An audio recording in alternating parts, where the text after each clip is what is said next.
So today I wanted to talk to you about mommy guilt. Mommy guilt. It's a subject that's had a huge impact in my life. It's very personal and very pervasive, and I know I'm not the only one it affects. I constantly hear my coworkers struggle with the stigma of mommy guilt. But now, my children are adults. They're ages 24, 22, and 20, and I'm an empty nester. And I can look back with greater clarity and retrospection about my mommy guilt.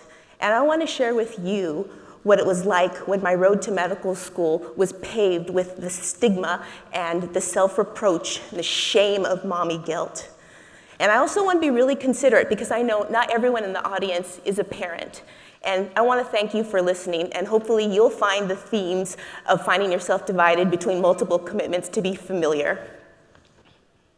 So we're going to start out by playing a game of Mommy Bingo. My bingo board has a Spanish spelling of mommy, and you're going to get a free spot right in the middle because mommy guilt starts early for anything related to breastfeeding, whether you chose not to breastfeed or you were told that you breastfeed too often or not enough, or that you stopped too soon or too late. Maybe you had more than one pump and dump nights. Also, give yourself some points if you ever felt guilty when your kid cried for a caregiver instead of you. Sleep training. Maybe you felt guilty when you have all those unfinished baby books in the corner. Maybe you've thrown away some of your kids' artwork because, let's face it, they're not all masterpieces. Maybe you forgot to play Tooth Fairy because that pillow is cash-only business. Maybe you felt guilty when you made it to every other game, but you missed your child's big game. Or your cupcakes are from the grocery store, not the nice grocery store, instead of your oven. Maybe you have felt guilty about any of these things, and I know that even making it to afternoon pickup was a victory to me, but my kids made me feel bad because I was one of the last cars in line, and it felt like I couldn't win. So this was a blackout for me, and maybe it struck some mommy guilt with you. So mom guilt is a topic, though, that we need to address, and today I wanted to address it with you in two separate ways. First, in a really personal way, I wanted to talk to you about the drama that mommy guilt created in my life. And I'll do it by sharing the archives of my family and showing you some family photos. And you're going to see my kids grow up through my medical career before your very eyes. And I wanted to do it in this personal way because I know that mommy guilt is far-reaching. And I think it may strike a chord in others when you see how, at a time, I felt drowning in mommy guilt. And I also wanted to approach it to share the data about mommy guilt and what the research shows about how adult children of working mothers succeed in life. And the research is very reassuring. So this is a picture of my early family. And for those of you who are good in math and in this room, that's everybody, something may not add up. I'm still a resident, but yet I'm an empty nester. And that's because my path to medicine was very unique. I did become a mom at a very young age, and by the time I was 25, I had 3 kids. I had wanted to be a doctor since I was a little girl, but I thought becoming a young mom meant that that was going to be a dream that was permanently deferred. Instead, I worked as a teacher's aide as my college job, and it was an easy transition when I was recruited into early education. And I was a kindergarten teacher for 10 years. That's me in the corner. And it was a very comfortable situation because I taught at the same school that my children attended. My children were close to me, and I was available to them. But life threw me a big curveball, and after 10 years, my marriage to my college sweetheart ended in an abrupt divorce. It was a very difficult time, and we were just playing marriage by 2 different sets of rules. I was playing the 2-player version.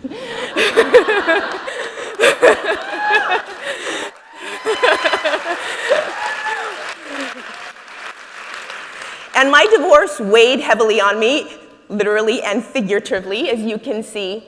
And it was an especially heavy burden because I came from a very Latino, very Catholic family where you did not get a divorce, and the women stood by their husbands no matter what. And it brought me to this questioning of my life, and I wondered how I had diverged so far from my course. I was working a career of convenience. It wasn't my true passion. My children were expecting me to get them through a divorce. I didn't understand myself, and I was in poor health. So I took it as an opportunity to reinvent myself, and very, very slowly, I was able to lose over 100 pounds. Thank you. I next set my goal at running. I first celebrated when I ran around the entire block, and I very gradually extended my distances until I could run 26.2 miles. And when I crossed the finish line of my first marathon, I felt like I could do anything if I approached it the same way, step by step. I next set my sights on admission to medical school. I went to community college to start off my prerequisites.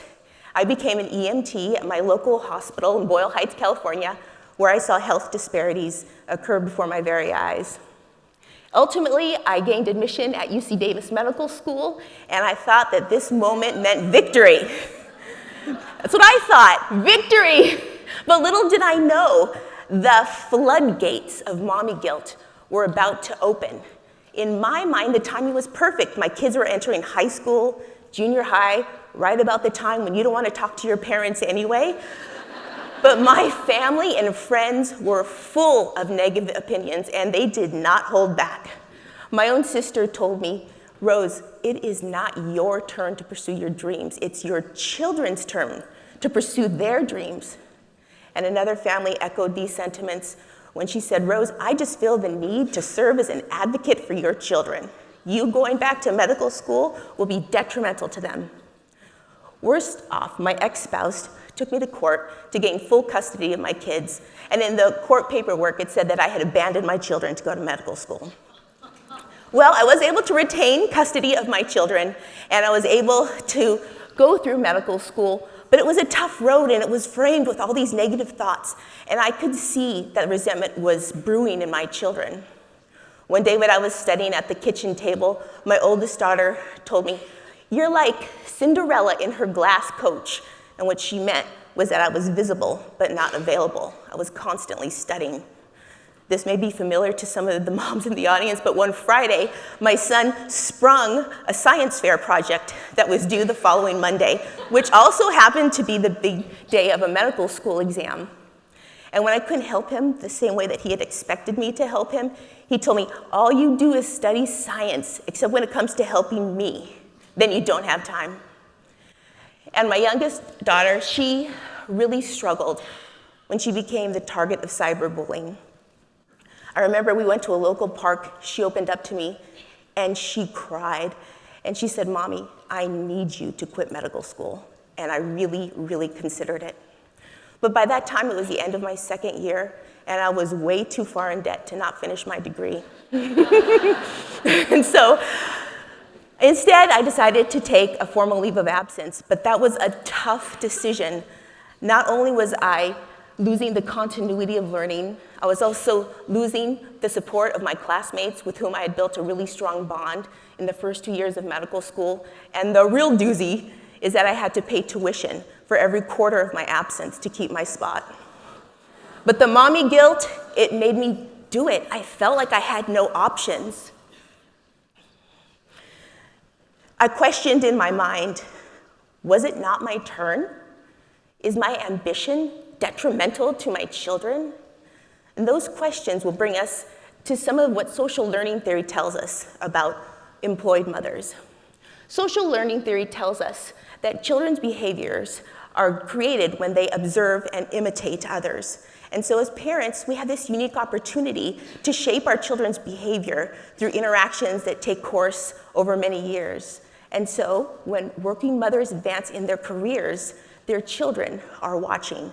And as far back as the 1970s, social learning theory has shown that children learn more from their parents than they will from their own friends, from their teachers, or even other adults. And so Harvard Business School researchers set to assemble a data set that would study how does working mothers affect their children. And the first data set that they used surveyed over 36,000 respondents from 29 different countries. And it showed that these adult children of working mothers were more likely to be employed themselves and more likely to be supervisors at work. And I pressed the wrong button. And just to make sure that their data set could be replicated over time and geographical location, they gathered more data. This survey was over 66,000 respondents from 29 different countries, and it showed the same thing. And when they put these two data sets together, it was, in summation, 100,000 responders, 29 different countries, over 10 years. And it showed that as adults, these women and daughters of working mothers were 1.2 more likely times to be employed themselves. They were 1.29 times more likely to supervise others. And they spent only an extra 45 minutes at work. They weren't investing twice or 3 times the amount. And they were able to make more money annually than their counterparts. You may ask, how were the sons affected? The sons benefited as well. And they were shown to have more egalitarian views. At work, they had less gender bias. At home, they're helping out over an hour more. And when they choose their spouses, they're recreating the same home that they grew up in, and they are choosing spouses who are employed. And so despite being shrouded in a cloak of mommy guilt, my children watched me graduate from medical school, and they were by my side as I was hooded, and they watched me match at the University of Michigan, which was a real celebration of a program that really appreciates applicants with diverse backgrounds. And things have really come full circle for me. My mommy guilt faded, and their resentment faded as well, as you can see from these really sweet Mother's Day messages. And despite coming from a background where college education is a real rarity, I was able to watch my 2 daughters graduate from Yale University on the same day. Thank you.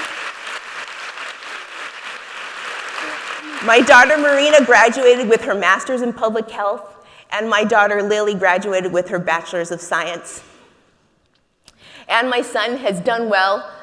He has wanted to pursue his own career in healthcare, and there he is in his EMT uniform, where he works in Compton, California, with underserved patients. And as you can see, everything has come full circle. And so I wanted to really share with you my personal story, because I think that mommy guilt can really resonate with a lot of people, especially if you feel like I did at times, that it had its dark cloud casting its net on every aspect of your life. But my life shows, and the research shows, that your children will thrive, not despite your career, but because of your career. And social learning theory also shows us that your children are watching you.